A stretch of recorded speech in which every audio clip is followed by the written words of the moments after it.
Happy Software Sunday, my people. There was a lot that happened this week. A very exciting week for me and the world at large.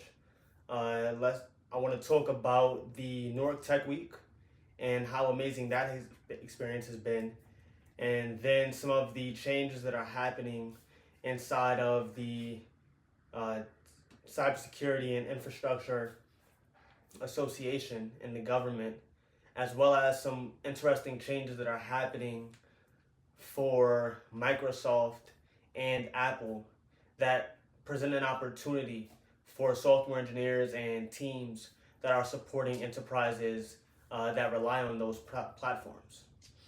So with that said, let's get started.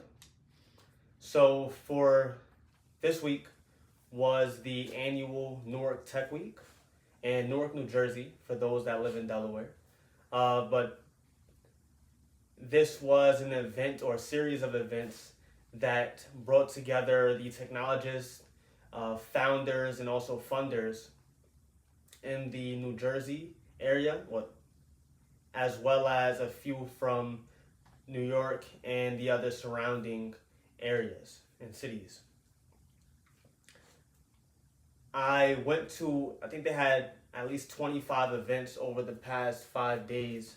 I went to about 3 of those just to get a feel of the energy that was in the ecosystem, and it was amazing. The first night of the Tech Week, I went to a meetup mixer at one of the local breweries over here. Over there, I met up with a partner of mine. He and I are looking into some IT ventures so we can help support small businesses in deploying technology and AI in their businesses so that they can take or get some of the advantages that enterprises are having by including AI into their workflows.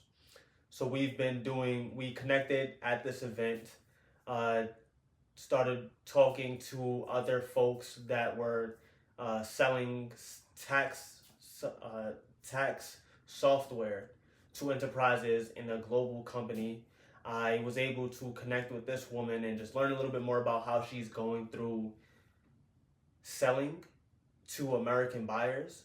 Their initial company and their customers were in Europe, and so that team transitioning to the US market, they're having some growing pains as they're thinking about how to go to market over here. So it was interesting to pick her brain and just learn about that difference that she's thinking about. I had the opportunity to attend a demo day at, I forgot the name of the museum, but it's near the Harriet Tubman Park and Memorial on Broad Street or near Broad Street. So beautiful building, but inside of it, there were at least 6 or more founders that were sharing and pitching their ideas to the panel of judges. I heard ideas from really super niche products for busy sports parents. Sports parents being any type of parent that has a child that plays a sport. So a super tiny niche, but that has already gained significant traction with over 2,000 users. And they actually won the event to a team that is working on a platform to connect event sponsors.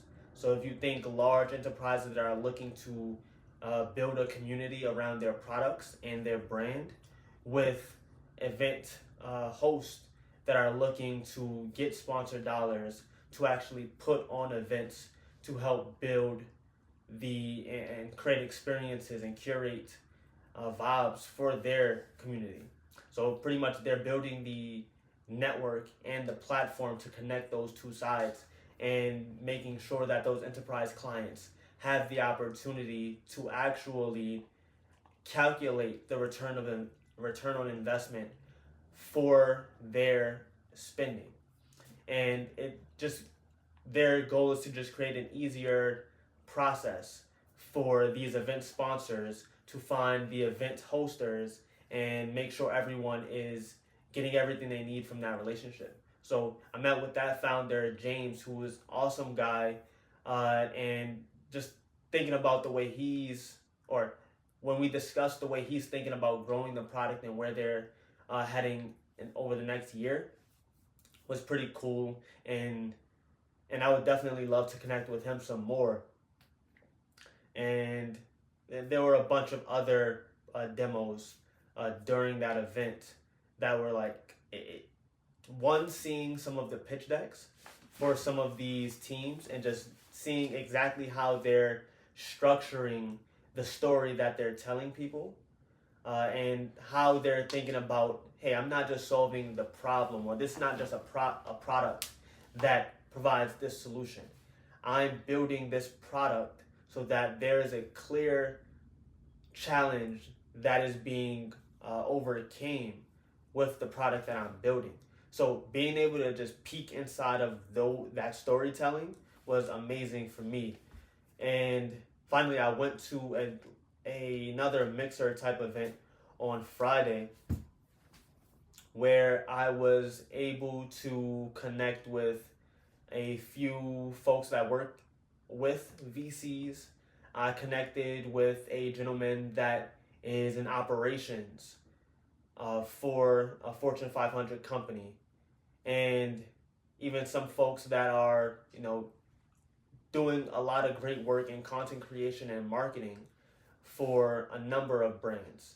And just being around these folks that are just, really excited about what they're building and what they're doing, and learning about what else is happening around them is just, it was amazing. And this was my second Newark Tech Week, and I definitely look forward to next year's and any of the other ones from that. And at some point, I would really love to even host my own event and share a bit about my story, and hopefully have something of value to bring to the community that we can all just gather and discuss. So that's something I'm looking forward to. And some other news, I guess, that's Newark. And the national level, I would say we are seeing, I don't know if this is additional fallout from the current government shutdown, but I have seen that the CISA, which is the Cybersecurity and Infrastructure Association, it's a U.S. government department that is responsible for providing insights and training and even support to critical infrastructure organizations. So if you're thinking energy companies, utility companies that handle all of our water, and a lot of national security specific organizations rely on this department to make sure they have the latest knowledge of breaches, as well as ongoing training to make sure they can combat any active attacks on our infrastructure. So a super important department in the government and in this country, totally. They're having, in addition to the shutdown, they're having some other layoffs in their department that is affecting the vulnerability research and other areas that are, I personally wouldn't want to play with right now when we have a number of active threats from an external perspective. So they're having a lot of issues that are decreasing their ability to provide support to a lot of our critical infrastructure. I would say not all companies, but organizations. So that's something that when I saw that story, it just made me think about the need that's going to grow for cybersecurity professionals, because someone's going to have to provide that expertise. Someone's going to have to understand how to protect data and privacy, how to make sure the systems that we rely on are secure against threats, internal and external. And someone's going to have to be on the ground to make sure these systems are protected at all times. And if the public sector is not going to handle that, there is going to be a growing need and desire in the private sector. So for people that are providing consulting and risk management and even actual services to set up cloud infrastructure or on-prem infrastructure and different tooling to make sure that the security and cybersecurity posture of all of these systems and organizations are able to withstand a growing number of attacks that are here and expected to continue to grow into the future. So that's a great opportunity for anyone interested in cybersecurity and thinking about where to align myself or yourself in the future with education in a way that is not going to be undervalued. And you do see my dog here. He's trying to get up. Let's see. Come on. This is Wizzy. I don't mind if he joins the series. But additionally, there are some changes in Microsoft where their Windows 10 operating system has also reached end of life. And that's going to become that type of disruption is a pretty good for the people who are going to provide the IT services to upgrade and add, migrate those enterprises that are on the older platform to the updated modern platforms. So that's something to keep in mind if you are providing IT consulting services or if you're building any type of applications that are currently running on that older hardware or that older platform. This is a good time to start thinking about how to transition a lot of your workloads into this new version, because it's going to be incredibly important in the future to make sure you're staying up to date with some of the latest advances. Because while Microsoft is retiring one of their operating systems, we're seeing new platforms being built on Apple and in the Apple ecosystem that is providing greater hardware and AI accessibility for the people using iPads and MacBooks and things like that. So we're going to start seeing a lot of new use cases in a lot of the consumer devices that we currently have available. So if you're building anything for these platforms, think about how you're going to integrate these new features and functionality into the products and tools that you're building. Do I need to understand math to be a software engineer? So for anyone thinking about becoming a software engineer, like I said last week, I highly recommend everyone to think about what skills and expertise that they can bring into the technology industry, because there's a lot of opportunity even with AI and the changing technology environment for talented engineers and people that are ready and hardworking and looking to solve challenging problems. So in terms of needing math in order to succeed, I would say you don't need to be a mathematician or any type of math wizard who can do, really complex calculations in your head. You don't even need to know how to do a lot of the math equations and problems on paper. I would say software engineering is not so much about knowing math or doing math. As a software engineer, you're programming a computer, which is already going to be 1,000 times better at doing math than you are. So it's not about trying to be faster at solving math equations than a computer. That's not the goal. The goal is about how can I think about breaking down this problem in order to solve it, in order to give it to a computer which can solve it much faster than I can. So if you think about math as a subject, yes, in math you learn about different concepts. But a lot of the concepts that you learn in math and mathematics is not so you can do all of the calculations by hand.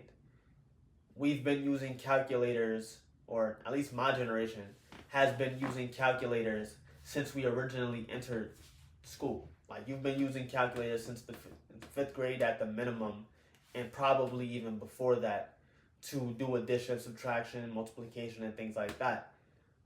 The thing that software engineering and computer science adds into the equation is that you're learning how to solve a problem and break down the problem into a manageable amount. So math gives you the training to think about, how do I solve a problem? How do I show my work when I'm solving a problem? How do I think about visualizing this problem when I'm moving different numbers and different components around in order to make sure I'm getting the right answer? How do I think about the problem in a way that I hadn't thought about it before? In every level of math you go into, there's going to be equations that you can just plug the numbers into, and sometimes it's not. You don't have to memorize the equations. A lot of the times, you just need to know that there is an equation that if I plug these numbers into, then I will get the right solution. And then in calculus and above, you're thinking about, how do I prove that the answer that I came up with was correct? So being able to know, hey, how do I solve a problem? Not by doing it myself, but knowing what are the steps to solving this problem. And then two, knowing how do I test my answer to make sure that the problem was actually solved correctly. Those are the key skills from mathematics that you're going to need in computer science. But it's not, again, you don't need to do all that math yourself. You have a computer at your fingertips at almost all times. Lean on that a little bit. In terms of subjects that are really critical to becoming a successful engineer, I would say you need to know how to read really well, and not just being able to read things you're interested in. You need to be able and willing and have the resilience to read long blocks of text from a number of different sources all the time. I've mentioned it before that a lot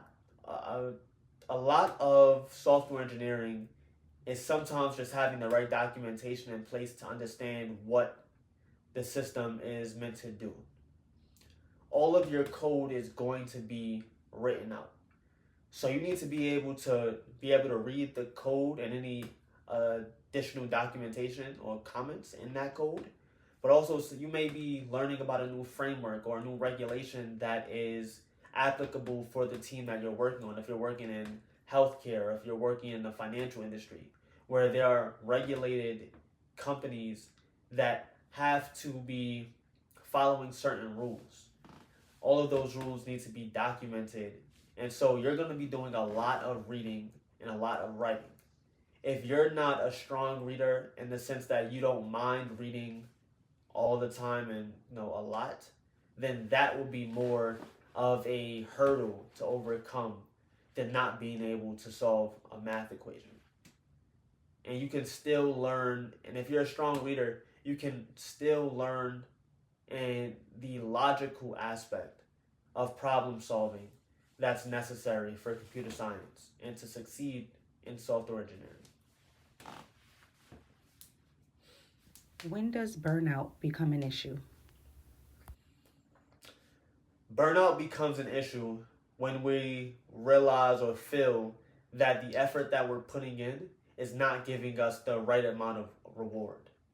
When you feel like you're doing a lot and you're just spinning your wheels, but you're not really making any progress in the direction that you want to make, in the direction that you want to be going in.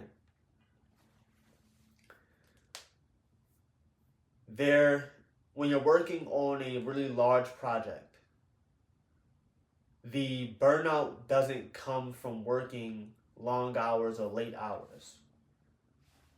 When you're working on an exciting project and on a problem that excites you and that is interesting to you, the long hours and hard work is going to be the easiest aspect of the problem of your job at that time.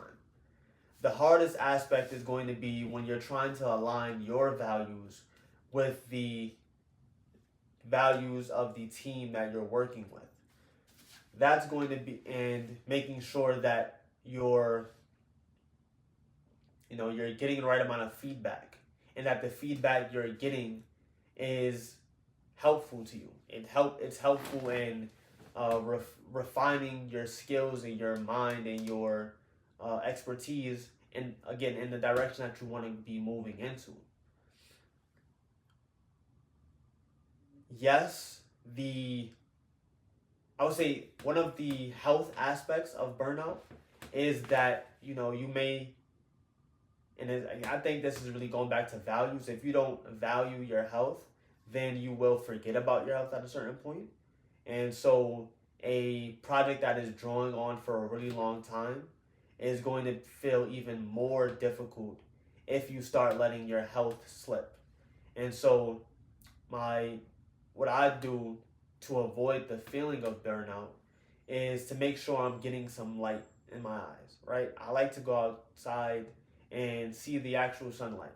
We're in front of computers a lot of our day, whether it be your phone or your computer. If you're like as a software engineer, you're in front of screens all day. So getting some natural sunlight into your eyes is one way to make sure you're not even running into burnout.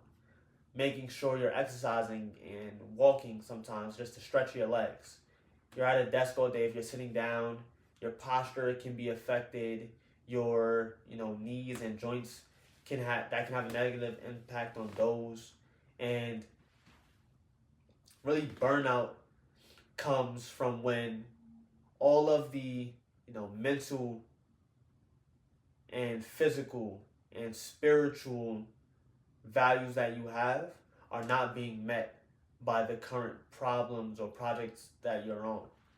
And so you are, and to me, I know I'm getting close to burnout when I start giving up on my physical health and the other areas that are important to me. Because if you have burnout, is really your energy is not enough to make sure or to keep you going, right? So if I know I value my health and I should always have energy to put into my health. Whenever I know I'm, lacking on the health, and whether it be getting outside or doing some exercises or other things for my mental health, maybe it's sometimes just talking to a friend or a family member. That's when I know, hey, I'm, playing it kind of close here, and maybe I'm getting close to burnout. And you want to know when you're getting close to it versus realizing afterwards, hey, I was burned out. Because it's much more difficult to recharge a battery that was fully dead than it is to recharge a battery that still had 30% of storage or reserve available. So you don't want to ever get fully taken out, because it just takes so much longer to get back to where you need to be. How can engineers improve their personal brand? For software engineers thinking about improving your brand, I think in 2025, it's super important to have a brand and think about it, right? You are in any area of your life, you are trying to make sure that the people around you see the value that you bring to the organization, to the community that you're working in. That brand is how you get leverage into other interesting projects that you may want to work on. It may be how you migrate to another or transition to another team somewhere else. And that personal brand is more than just the expertise and skills you have. It also includes the feelings that you bring and incite in others, right? So your personal brand should include the fact that you, if you're a software engineer, that you actually know how to code, right? You need to have something that proves, hey, I actually know how to build the things that I'm saying I know how to build. That's one way to think about it. But you also have to think about and have a part of your brand that says, I'm someone that is thoughtful and knows how to solve problems and knows how to attack a situation on my own. You want to be known for having that type of agency. And then you also want to be known for being a good person that is easy to work with. And that doesn't mean easy to work with, doesn't mean that you are a pushover and you are a yes man. It just means that you, when you're working on a team with others, that you know how to lead, if that's the role that you're in, or you know how to follow, if that is the role that you're in. A lot of people focus on how to be a better leader, but sometimes we need to be better followers when we're on larger projects where the direction has already been set and really you just have to play your role inside of that project. But it's not saying you have to be a follower where you just do whatever your lead is telling you to do. Sometimes we have to be able to be mindful enough to know, hey, this is the direction that my lead is telling us we need to go in. And hey, this is, maybe they gave me a start. I need to go down this path. But along that path, you need to be aware that you're learning as you're going. And maybe there's something that you see on the path at your level that your lead was not aware of.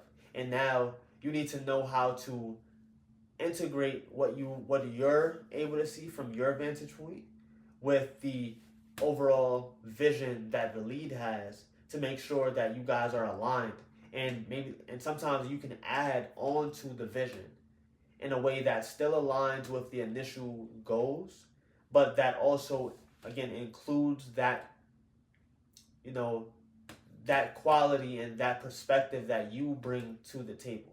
So knowing how to, these are the types of things that you want to share in your personal brand.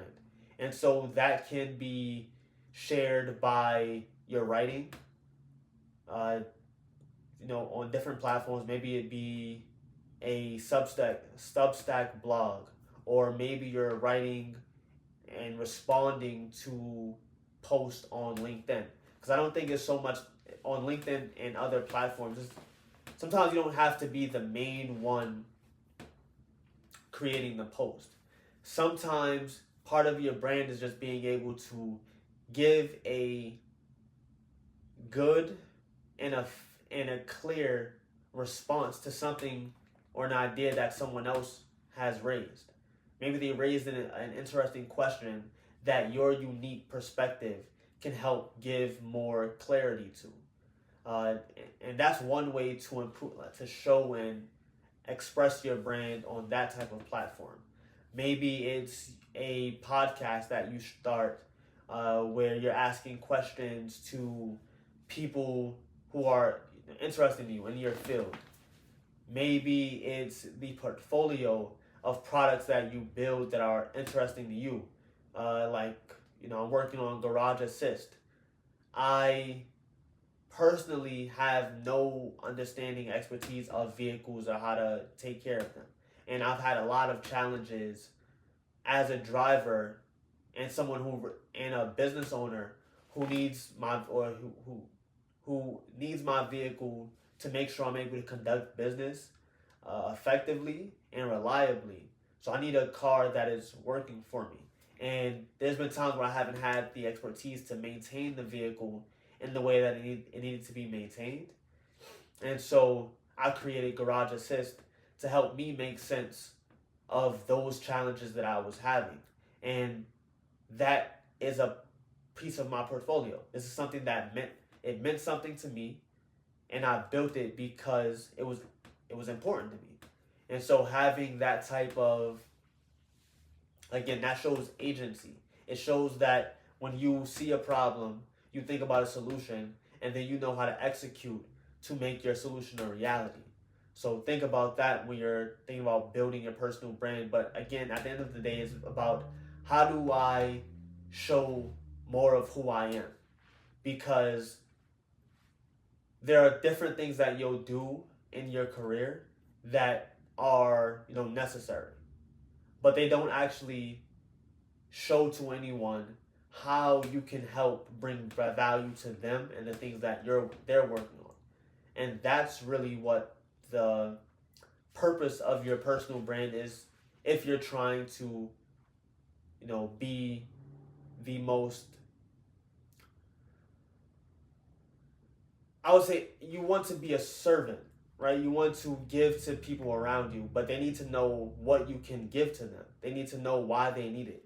And if your brand doesn't illustrate exactly what they need and why they need it, and how you're the best person to give it to them, then you're doing yourself and them a great disservice. Why do software products fail? So software projects usually fail not so much because of the code that is missing. It usually fails because the scope and the objective was unclear. I would say that's the major reason why software projects fail. And it's not so much that we didn't have an idea of what we wanted to do.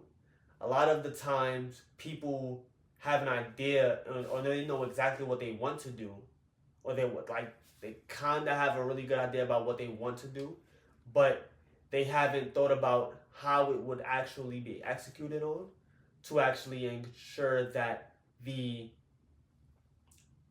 implementation matches the outcome that they expected. Especially when you're thinking about tight timelines or limited resources of expertise or skill to help drive forward the project. And yeah, it's really just scope and clarity. And sometimes bringing in more people doesn't really help make the project succeed better or faster. A lot of the times that actually adds more complexity that further challenges the success potential of the project. I once worked on a project for a client where I came in, myself and about 4 others. We came in almost as the Avengers or the Super Squad to help save the project because it had already been, in the shitter at that point. And the reason that it got there, from what I was able to gather, was that a lot of promises were made, and the promises were made without a clear understanding of what it really would take to deliver on those promises. And so the project at the time where I entered, it looked like it was going to fail. And it was only saved not because we came in and saved the day, but by the fact that when we came in, we had to make a really hard decision to say, hey, we need to cut a significant amount of scope in this project in order to deliver something of value to the client. And so when you're thinking about, planning a project and you're thinking about all the things that could go into the final deliverable, you have to think about what's really reasonable, right? When we think back to like a SMART goal, you have to think about something that's specific, measurable, accurate, I think relevant, and timely. Timely being one of those really important things to consider because, yes, you can build a data center, but can you build a data center in 1 month? And maybe you can build a data center in 1 month, but maybe you can't build a data center that is in 3 different regions that has enough capacity to support 1,000 users. Like when you start thinking about the full scope of the project, you have to think about how does that scope interact with the timeline that we have available. And so, yeah, every project that I know that has failed because someone in the beginning was either unclear on the real true cost in terms of time and expertise that it would take to deliver on the promises that they made. And just one of the things when you think about a project that fails, every project that fails shows to someone, whether it be your customer or your leadership, that you are someone or the team is someone that makes promises that they cannot keep. And so when you're planning a project, you would rather, and I would suggest that you've probably heard this before, under promise and over deliver. You don't want to over promise and fall short of those goals just because you just thought you could, negate the effects of time, right? You only have a certain number of hours in a day, days in a week, weeks in a month, months in a quarter.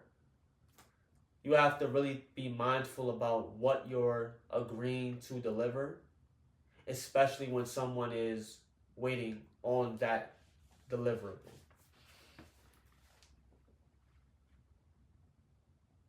How can I make the most of my internship or project experience? So I know it's an exciting time for people that are joining new projects or, getting their first or second internship or even just starting in their career. And so when you're thinking about how to make the most of that experience and that opportunity, just think about how do you be the most valuable person on the team. And being the most valuable person on the team is not being the person that knows everything. It's not being the person that does everything. Sometimes being the most valuable person on the team is being able to highlight others on the team and what they're doing and making sure that the entire team is aligned. So if you want to make your experience as great as possible, take the most opportunities or take advantage of the opportunity that you have to connect with your teammates and learn from them. Learn what they're doing either in your project or in your team, and also reach out and talk to other people across the organization. Understand how, as an engineer, the tickets that you're assigned or the support that you're providing aligns with the product and sales and how they're thinking about their go-to-market. And try to make sense of everything that's happening at these different levels so that you get the full context, because that context is going to make it so that you know how to answer questions that people who only were in engineering or who are only in sales, they don't have that full context to answer the question as accurately and deeply as you can. So think about your experience as a chance to learn as much as you can. Whether you're an intern or you're starting in a new company, whether it be an enterprise where you are one person in a department that has hundreds or even thousands of other team members, or if you're in a startup where you're one person, individual contributor on a team of 3, and you are responsible for a lot. See how you can learn from the people who are doing things that you're not actively and directly involved in, because that's going to be how you ensure that your experience is being multiplied.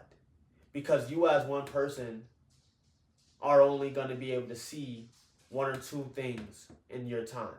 But when you're talking to other people across the organization, in that same amount of time, you would have given yourself the ability and the opportunity to see those 1 or 2 times however many people that you get the opportunity to connect with. And so I've had a partner that told me that when he joined at the previous firm that I was in, he made sure that every day or week he was taking the time to introduce himself to someone in the team that he either worked with, or having someone that he worked with introduce him, or finding other ways to introduce himself to people that were not directly in conversations with him. And that's because those perspectives that you don't have yourself and that you don't always come across and come in contact with are some of the best resources for you to learn and grow in your career and personally. So just keep that in mind when you're thinking about going into a new team, and make sure you're not pigeonholing yourself into the thing that you've been assigned. And make sure you have the enthusiasm and the energy to just explore. Make it an exploration for you, where everything that you uncover is something new that you can add into your skill set or your expertise.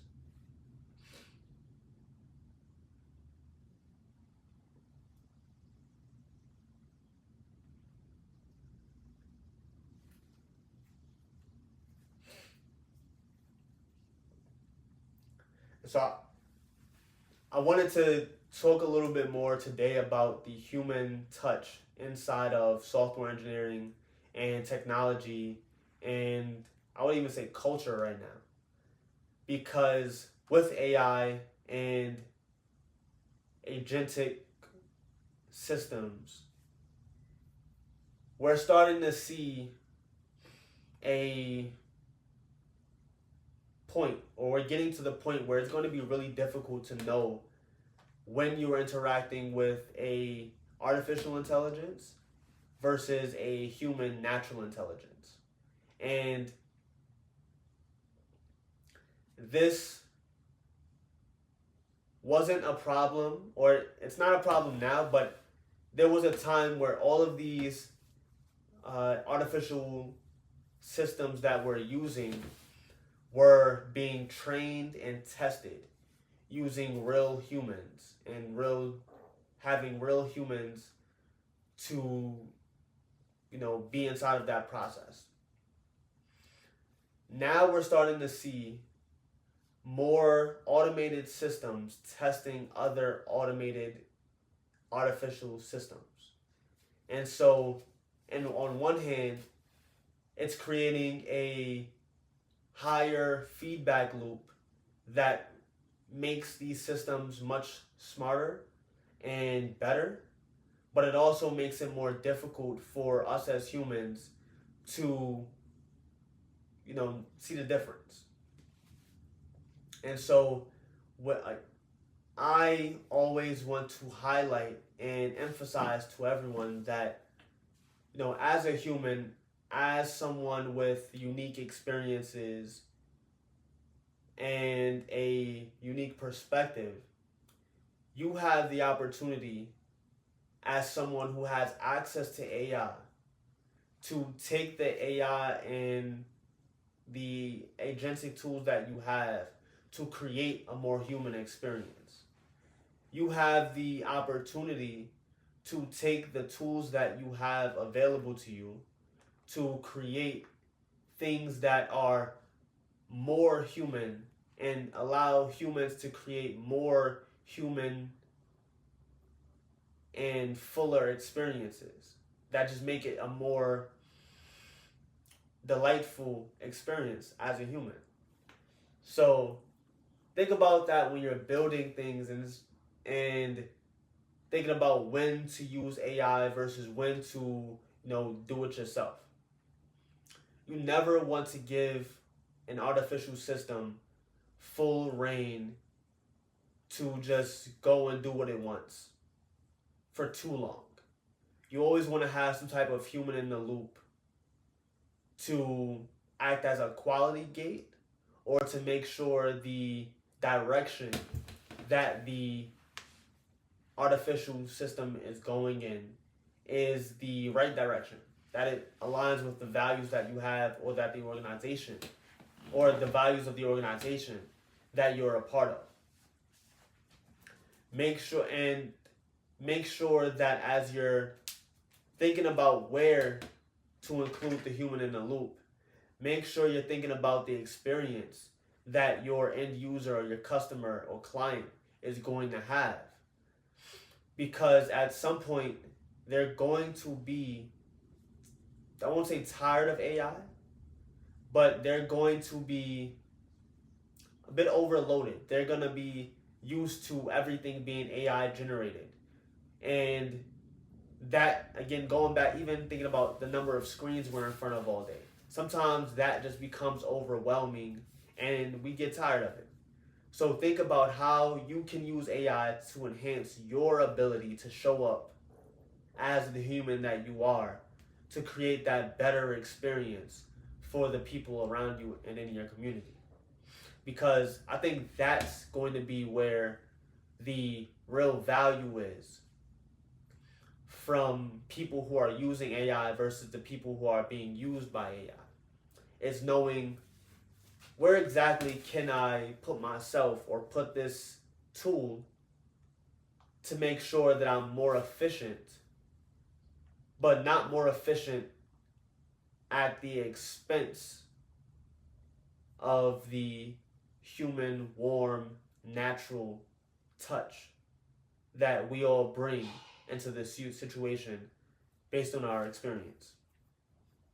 So think about that as you're building, because we're going to be seeing more and better of everything.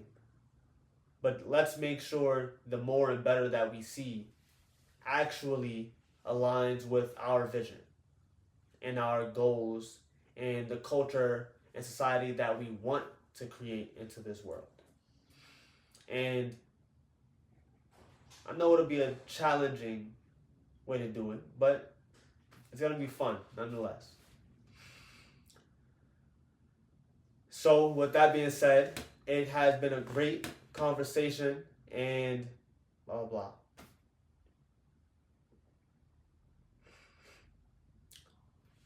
So with that said, I hope all of my engineers and all of my entrepreneurs and operators who are doing great things in this world are feeling blessed and amazing and thinking about how you can be better with all the tools that we have at our disposal, and how do you operate in a world that is constantly changing in ways that we can't even predict.